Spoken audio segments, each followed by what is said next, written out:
बिहार का चुनाव हो और उसमें कुछ अजीबोगरीब किस्से ना आए, कुछ अजीबोगरीब अफवाहें ना हो और कुछ अजीबोगरीब कॉन्स्पिरेसी थ्योरीज ना हो, तो मजा कैसे आएगा। हालांकि मैं पिछले 4 दिनों से कह रहा था कि बिहार के ए बेर चुनाव ना ही चढ़ल है। जैसे लगन चढ़ेला नु लइका लइकिन सबके कि इनके लगन चढ़ गई। तो मैंने कहा कि बिहार को चुनाव नहीं चढ़ा, लेकिन इधर पिछले 24 घंटों में ऐसा लग रहा है कि बिहार को चुनाव चढ़ गया है, क्योंकि तरह तरह की अफवाहें, तरह तरह की बातें, तरह तरह की कॉन्स्पिरेसी थ्योरी आ गई हैं। और आज हमने एक बोरो प्लेयर लिया है। क्रिकेट में आप लोगों को बोरो प्लेयर का कॉन्सेप्ट पता होगा, शायद जेन जेड को नहीं पता हो। किसी दूसरे मोहल्ले से लाकर जब अपने मोहल्ले में खिलाड़ियों को खिलवाया जाता था तो उसे बोरो प्लेयर कहते थे। तो आज हम पड़ोस से, बिहार के सहोदर भाई उत्तर प्रदेश से, प्रारब्ध के अपने संपादक और बड़े भाई अवनीश शर्मा जी को उधार पर ले आए हैं। इनका फूल, चंदन, माला, टीका, और कल किसी दर्शक ने मुझे याद दिलाया कि नैवेद्य मैंने छोड़ दिया था, तो नैवेद्य के साथ स्वागत भाई अवनीश शर्मा जी का। बहुत बहुत स्वागत है सर आपका। गहलोत जी आपको प्रणाम, सभी दर्शकों को राम राम जी सर।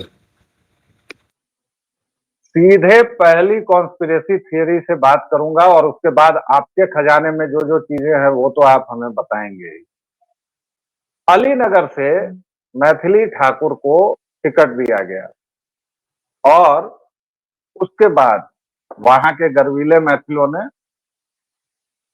आंतरिक बनाम बाहरी का मामला उठाया।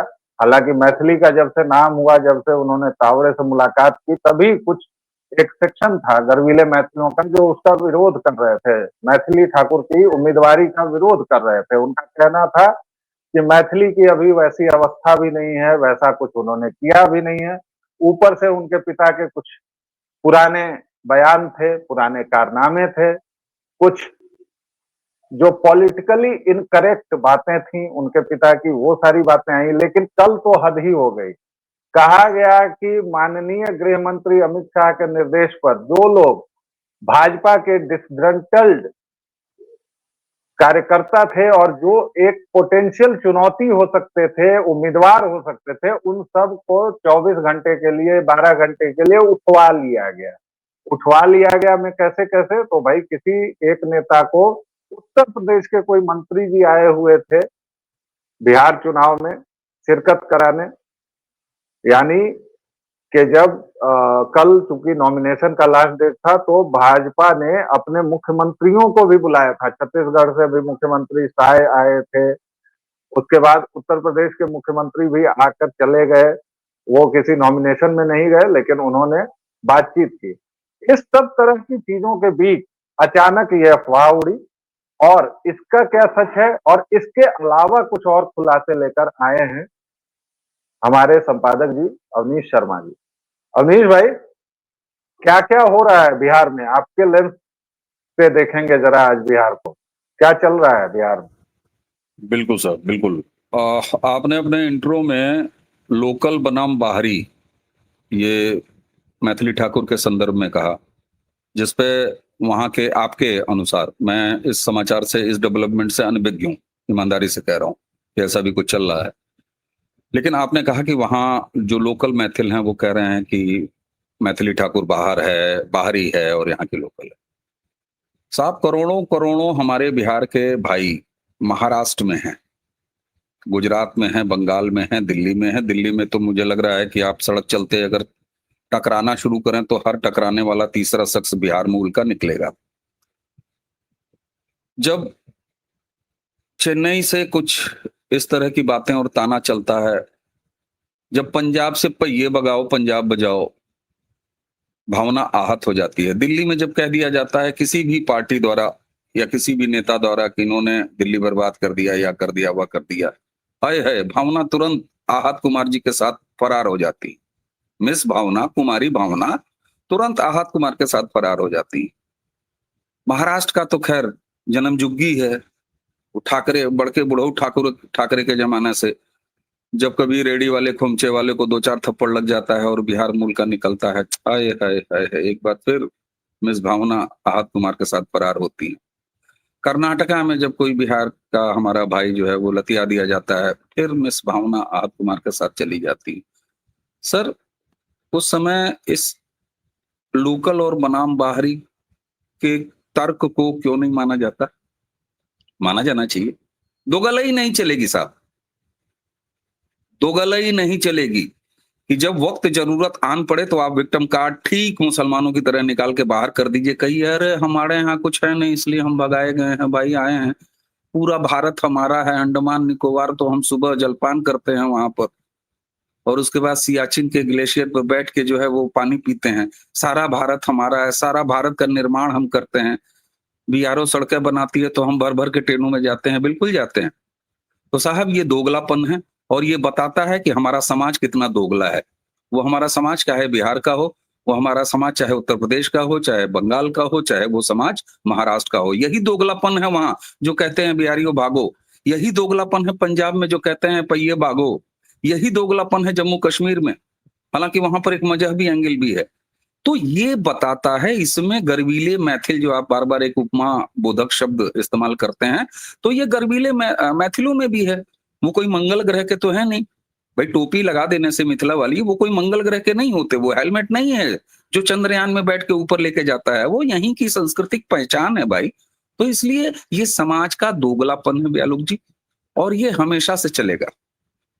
अफसोस मुझे इस बात का होता है कि 25 साल की लड़की मैथिली ठाकुर अगर वो राजनीति में आती है, मेरा स्पष्ट रूप से एक नैतिक अभिभावक के रूप में, क्योंकि मैं एक संस्कृति कर्मी हूं, मैं ये मानता हूं कि कोई भी नाचने, गाने, बजाने, पेंटिंग करने से लेके किसी भी तरह की रचनात्मक विधा में रहने वाला जो उम्र में मुझसे छोटा है, मैं उसका नैतिक गार्जियन हूं।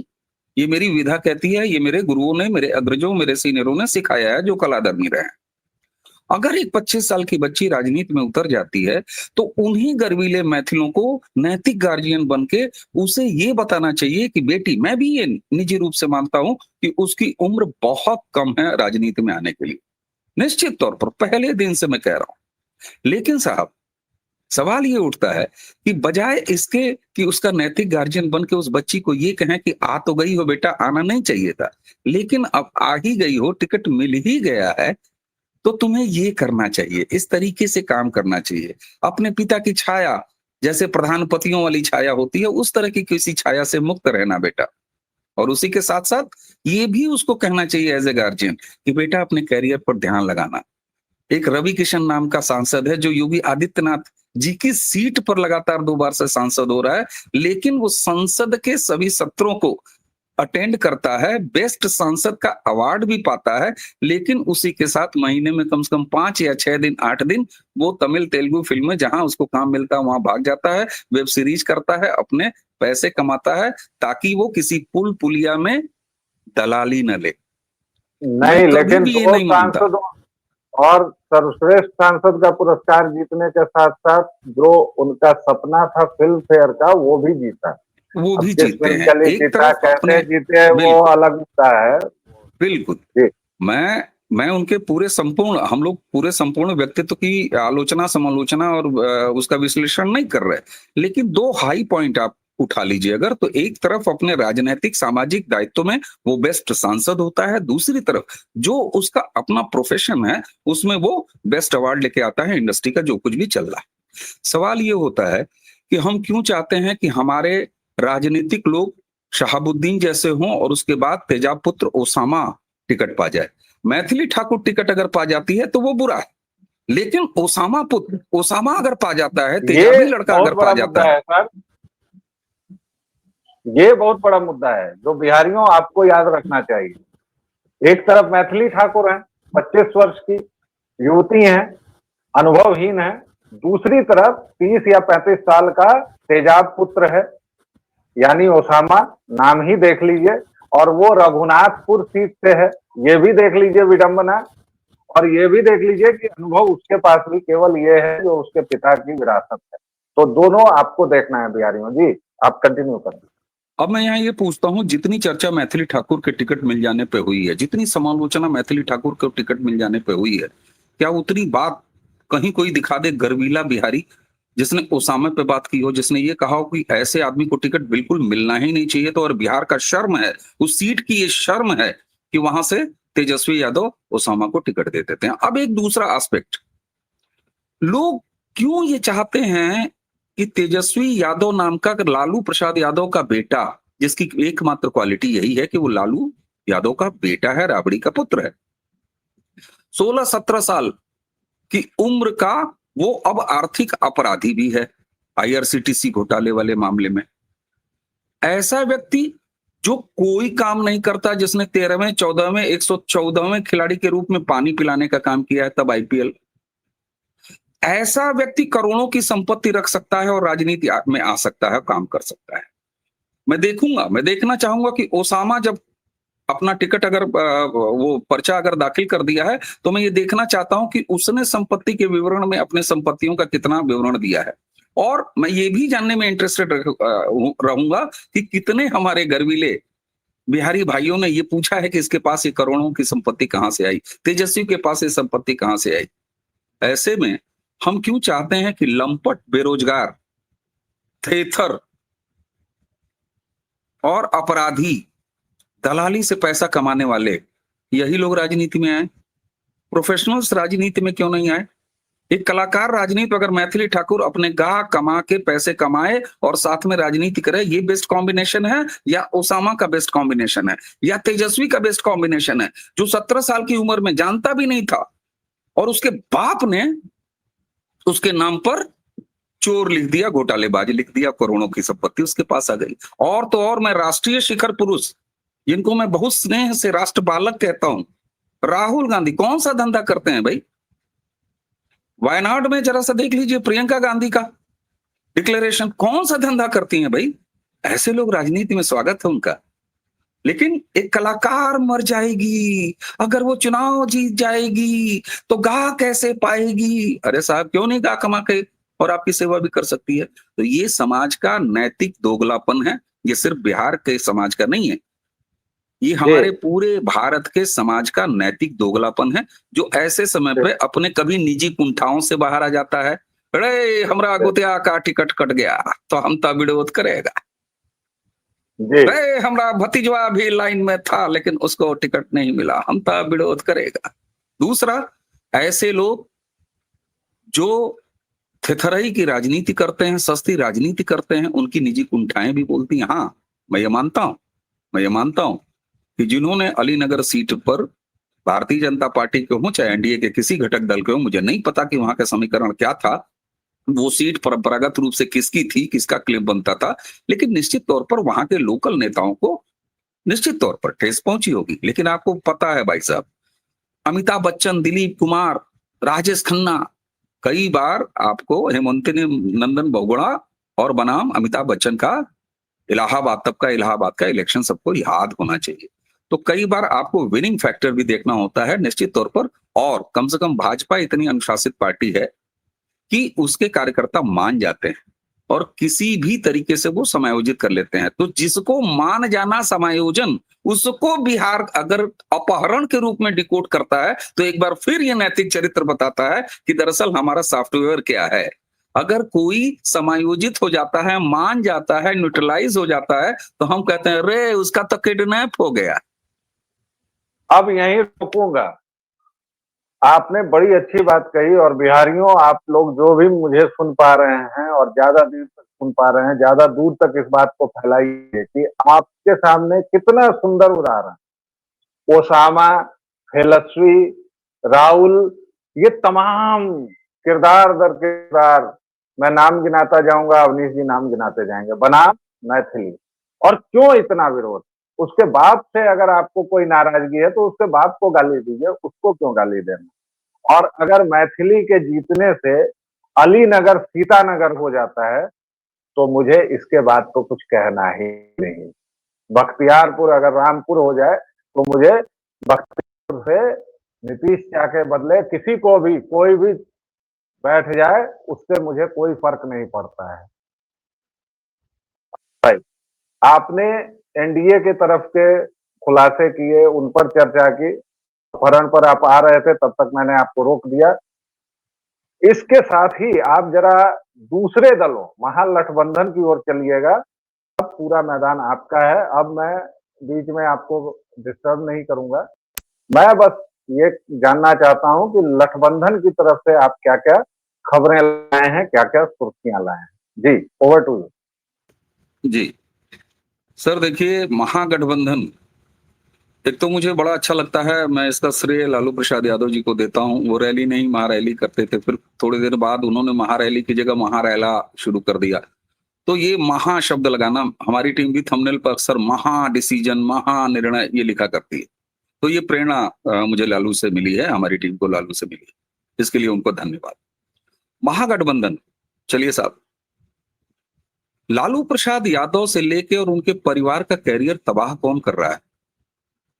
मैं आज दर्शकों के सामने और आपके सामने उस नाम का खुलासा करने जा रहा हूं और तथ्यों के आधार पर करने जा रहा हूं। पूरी क्रोनोलॉजी बताऊंगा सर कि लालू प्रसाद यादव, उनकी राजनीति और उतने से जब मन नहीं भरा तो उनकी पत्नी, उनकी बेटी और उनका बेटा, उस तक का कैरियर खराब हो जाए और उनके माथे पर भी घोटालेबाज और चोर लिख जाए। इसकी साजिश कौन कर रहा है राष्ट्रीय स्तर पर, और कितने धैर्य से और कितने समय से कर रहा है, कितने शातिर ढंग से कर रहा है? दर्शकों ध्यान लगा के सुनिएगा, मैं कोई चुटकुला नहीं सुना रहा। कांग्रेस पार्टी, सोनिया कांग्रेस और राहुल गांधी वो साजिश करता है जो लालू प्रसाद यादव और उनके परिवार के राजनीतिक कैरियर का सत्यानाश और महाविनाश करने का काम कर रहे हैं। कैसे? चारा घोटाला याद कीजिए। चारा घोटाला में अब लालू को सजा मिलने वाली थी और 2004 से 2009 वाली सरकार में लालू प्रसाद यादव, वही कांग्रेस जो कहती है हम लगातार जीतते रहे, लेकिन यह भी सच है कि इंदिरा की लाश पर 1984 का चुनाव जीतने के अलावा कभी कांग्रेस 200 का आंकड़ा पार नहीं कर पाई। ये वही लोग हैं, ये वही कांग्रेसी इकोसिस्टम है जो 2024 में 240 सीटें लाने के बाद नरेंद्र मोदी के सामने अपने पिछवाड़े पर गुलाल पोत के नाच रहा था कि अब सरकार गिर जाएगी, कमजोर नरेंद्र मोदी। लेकिन कांग्रेस कभी भी 84 के बाद 200 सीटों का आंकड़ा पार नहीं कर पाई। दरअसल कांग्रेस मुक्त भारत की शुरुआत उसी समय से हो चुकी थी। ये अलग बात था कि उस समय थोड़ी सी राष्ट्रीय चेतना नहीं थी और भाजपा की भी अपनी गलतियां रही होंगी और पार्टियों की भी अपनी गलतियां रही। 2004 से 2009 गठबंधन की सरकार और उसमें लालू प्रसाद यादव रेल मंत्री। चारा घोटाला बिल्कुल सामने था, सजा हो रही थी लालू प्रसाद यादव को, और उन्हें बचाने के लिए मनमोहन सिंह सरकार एक बिल लेके आती है जिस बिल में यह प्रोविजन था कि लालू प्रसाद यादव की आज जो राजनीतिक गति हुई है, चुनाव लड़ने के अयोग्य घोषित हुए हैं, वो न हुए होते। लेकिन जैसे ही वो बिल ड्राफ्ट हुआ, कैबिनेट में प्रस्तुत हुआ, एक कांग्रेस का अदना सा सांसद जिसका नाम राहुल गांधी, उसकी केवल और विशिष्ट पहचान की वो मालिक का लड़का, सेठ का लड़का, ये उसकी अपने आप में बहुत बड़ी पहचान थी। उसने उस बिल के एक प्रतीकात्मक ड्राफ्ट को लिया, दर्शक वो दृश्य याद करें, और राहुल गांधी ने वो बिल ऐसे ऐसे फाड़ के फेंक दिया था और उसके बाद मनमोहन सरकार की, उनकी कैबिनेट को वो बिल रिवाइज करना पड़ा था राहुल गांधी के अकॉर्डिंग। और उसका नतीजा हुआ कि जैसे ही कन्विक्ट हुआ लालू प्रसाद यादव चारा घोटाले के 5 केसेस में और सजा मिली, उसी के साथ चूंकि वो बिल पहले वाला नहीं था बचाने वाला, वो राहुल के अकॉर्डिंग तैयार किया गया था, तो लालू प्रसाद यादव पर चुनाव लड़ने का प्रतिबंध लागू हो गया। ये अलग बात है कि अपने उसी फाड़े गए बिल से बने कानून की वजह से खुद राहुल की भी सांसें दी गई। तो राहुल ने लालू प्रसाद यादव के यहां माथे पर चारा चोर उस समय लिख दिया और उनका राजनीतिक कैरियर समाप्त कर दिया। पहली क्रोनोलॉजी। उसके बाद जरा धीरज और संयम देखिए। लालू प्रसाद यादव उसी 2004 से 2009 की कैबिनेट में रेल मंत्री, लैंड्स फॉर जॉब, ये घोटाला, इसे बड़े आराम से बाथरूम में रेनकोट पहन के नहाने वाले प्रधानमंत्री स्वर्गीय मनमोहन सिंह ने होने दिया। केस कब दर्ज हुआ? लैंड फॉर जॉब्स, कांग्रेस की सरकार। एक बार फिर सोनिया कांग्रेस और राहुल कांग्रेस से। क्यों? क्योंकि चारा घोटाले में केवल लालू प्रसाद यादव अपराधी सिद्ध हुए थे। अभी राबड़ी, तेजस्वी, उनकी बेटियां बाकी थी और सोनिया, कांग्रेस और राहुल की साजिश आगे बढ़ी और लैंड्स फॉर जॉब का केस आता है, उसमें लालू प्रसाद यादव से आगे क्रम बढ़ता है और राबड़ी और मीसा ये दोनों कन्विक्ट हो जाती हैं। यानी अब एक घर के न सिर्फ लालू बल्कि राबड़ी और मीसा ये 3 कन्विक्ट हो जाती हैं। इसका श्रेय जाता है राहुल गांधी को, सोनिया कांग्रेस को और कांग्रेस की उस सरकार को, यूपीए 1। हाँ जी, तेजस्वी भी हैं सर। मैं आ रहा हूं उसमें, मैं आ जी। रहा हूं, मैं आ रहा हूं, मैं आ रहा हूं। बाढ़े पूत पिता के कर में आ रहा हूं सर।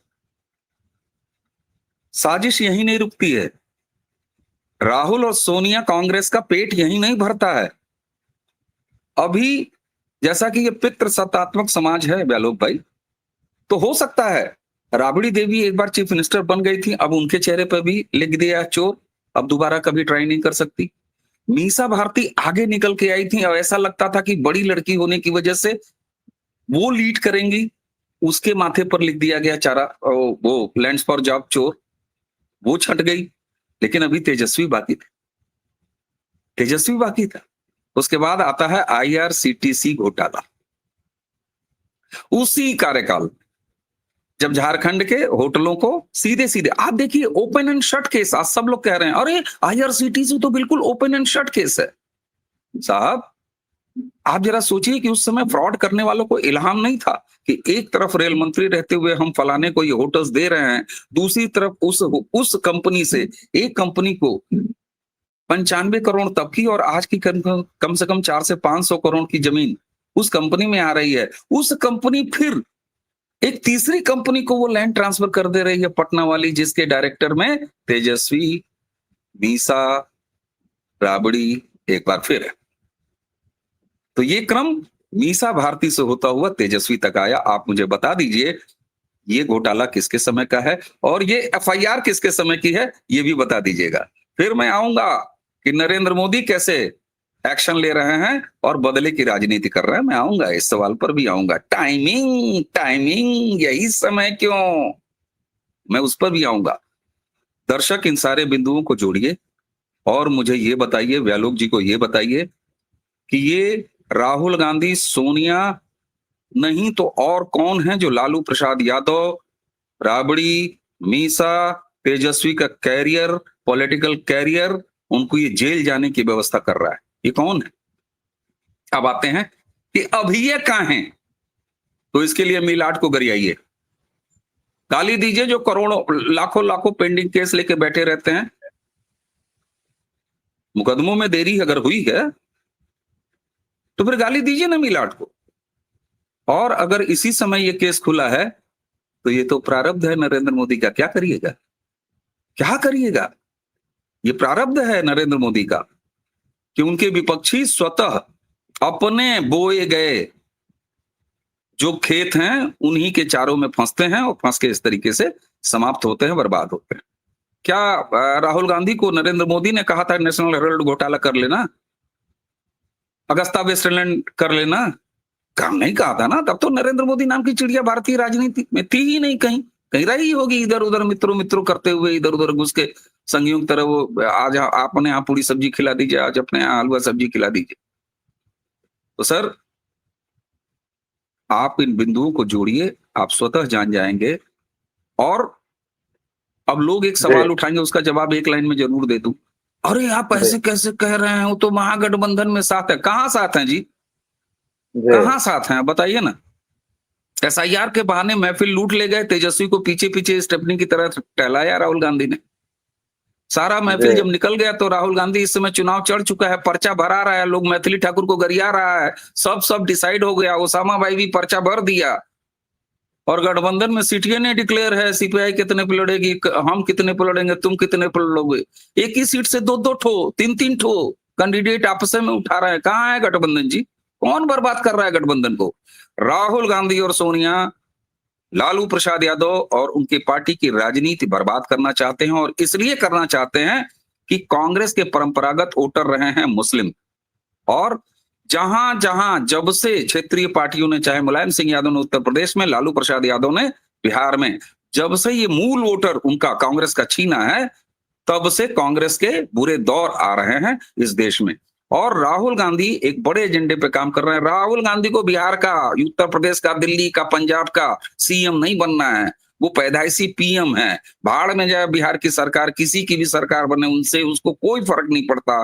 राहुल गांधी को फर्क इससे पड़ता है कि उनका मुसलमान वोटर एक बार फिर पैन इंडिया उनके साथ आए, और ये तभी संभव है जब उत्तर प्रदेश में अखिलेश यादव की पॉलिटिक्स बर्बाद हो, ये तभी संभव है जब बिहार में तेजस्वी की राजनीति बर्बाद हो, ये तभी संभव है जब वेस्ट बंगाल में ममता की राजनीति बर्बाद हो, और ऐसी सभी क्षेत्रीय पार्टियों की राजनीति जब बर्बाद होगी, तभी एनडीए के सामने यानी भाजपा के सामने राहुल गांधी के पास पैन इंडिया उनका वोट बैंक वापस आएगा। राहुल इस बड़ी स्ट्रेटेजी पे काम कर रहे हैं, इसलिए मैं हमेशा कहता हूं राहुल को पप्पू मत कहिए, वो एक बहुत श्रूड और शातिर व्यक्ति हैं। राहुल ने लालू प्रसाद यादव के खानदान की राजनीति खाने के लिए पूरी साजिश रची, और उसमें वो सफल हैं। आज गठबंधन की हालत देख ली। राहुल ने पूरी साजिश रची। दर्शकों श्रोताओं, अवनीश जी ने जाते जाते अंतिम पॉइंट भी वो उठा दिया जो मेरे मुंह का था, तो वो उन्होंने छीन लिया कि भाई गठबंधन कहाँ बचा हुआ है। 5 सीटें तो अभी ऐसी मैं कह सकता हूं जिस पर, और केवल आरजेडी और कांग्रेस का ही नहीं है, कांग्रेस की कृपा से अवनीश भाई आपको जानकारी दे दूं कि कहीं पर सीपीआई एमएल आरजेडी के खिलाफ है, कहीं पर वीआईपी खिलाफ है। मतलब आरजेडी को इन्होंने अकेले खुद से नहीं घेरा है, बाकी पार्टियों से भी घेर दिया है। मुकेश सहनी को 15 सीटें दिलवाकर पहले ही नाराज करवा दिया है, और 50 सीटों पर इन्होंने अपने कैंडिडेट घोषित कर दिए हैं कांग्रेसियों ने। इसमें से 5 भी सीट ये जीत पाएंगे, ये इनका अल्लाह मियां जानता होगा, क्योंकि ये भगवान को तो अरे ब्यालोक भाई एक अंतिम बात और कह दूं, वो ऐसी बुरी तरीके से श्रद्धा नमत होके महागठबंधन का हिस्सा बनना चाहते थे। राहुल गांधी ने ओवैसी को भी दूर रखा, क्योंकि मुसलमानों के वोट के असली ठेकेदार राहुल खुद बनना चाहते हैं। तो बता दें, महागठबंधन को बिहार में राहुल मजबूत कर रहे हैं या उसके जड़ों में मट्ठा डाल रहे हैं, और डाल दिया सफलता से। उसको अलग रखा, और जिस पर हम लोगों ने नाम भी नहीं लिया, केजरीवाल 2 बिहारी फ्रॉड पीके का, उसको मजबूत करने का काम कर रहे हैं। और आज हमारे संपादक भी क्योंकि तेज प्रताप यादव की भाषा से प्रभावित हैं, इन्होंने भी आज कुछ करने का काम कर लिया है। तो आज मैं भी ये वार्ता खत्म करने का अब काम करूंगा। आपका बहुत बहुत धन्यवाद। अच्छा, एक देखिए, एक बेचारा तेज प्रताप यादव, उसका प्रारब्ध है वो, देखिए वो लड़का बच गया। और आज मैं कह रहा हूं, लालू की राजनीतिक विरासत का वही चेहरा बनेगा भविष्य में, मैं आपको आज कह रहा हूं। हालांकि अवनीश भाई, हमारे पूर्वज, हमारे बड़े लोग ये कह के गए हैं कि नीम के पेड़ को कितना भी आप घी से सींचो वह कड़वा ही रहेगा। तो तेज प्रताप कुछ भी है तो वो खानदानी चारा चोर का ही पुत्र है, इसलिए मुझे ही उससे कोई नहीं, उसके कर्म देखिए है ना है। हाँ, कर्मों को पिछले कुछ साल में उसने जैसे किया है। जब 17 साल का तेजस्वी रहा होगा तो ये 18 साल का रहा होगा, लेकिन इसका नाम एफआईआर में नहीं है, क्योंकि इसको उस लायक नहीं समझा कि कंपनी का डायरेक्टर बना दिया होता तो। जी, तो वही प्रारब्ध आपने जो कहा, और इसीलिए मैं व्यक्तिगत तौर पर उसको मानता हूं कि नीम का पेड़ है, लेकिन आपने जो कहा उसके लिए भी वो बात तो अपनी सही है, क्योंकि पिता की विरासत, राजनीति का जो स्टाइल लालू के पास था, राजनीति की जो चमक, जो लोगों से जुड़ने का एक तरीका था, वो तेज प्रताप ने जरूर सीखा है। वो जरूर सीखा है तेज प्रताप ने। दर्शकों श्रोताओं, आपने ये चर्चा सुनी और एक नए एंगल से सुनी। लगातार आप बिहार पर हमारा ही चेहरा देख के टटका खबर में बोर भी हो रहे थे, इसलिए ये चर्चा कैसी लगी हमें जरूर बताइएगा। कुछ प्रश्न अगर हो तो वो भी बताइएगा। 2 ठिकाने हैं हमारे, आप दोनों पर प्रेम और स्नेह बरसा रहे हैं, व्यालोक वाणी और प्रारब्ध पर, उसको कायम रखिए, और प्लीज लाइक्स की संख्या थोड़ी बढ़ा दीजिए। अवनीश भाई, आपका बहुत बहुत धन्यवाद। दर्शकों श्रोताओं, एक छोटा सा विराम, फिर हाजिर होंगे, तब तक के लिए जय जय सिया राम। जय जय सिया राम, प्रणाम सर।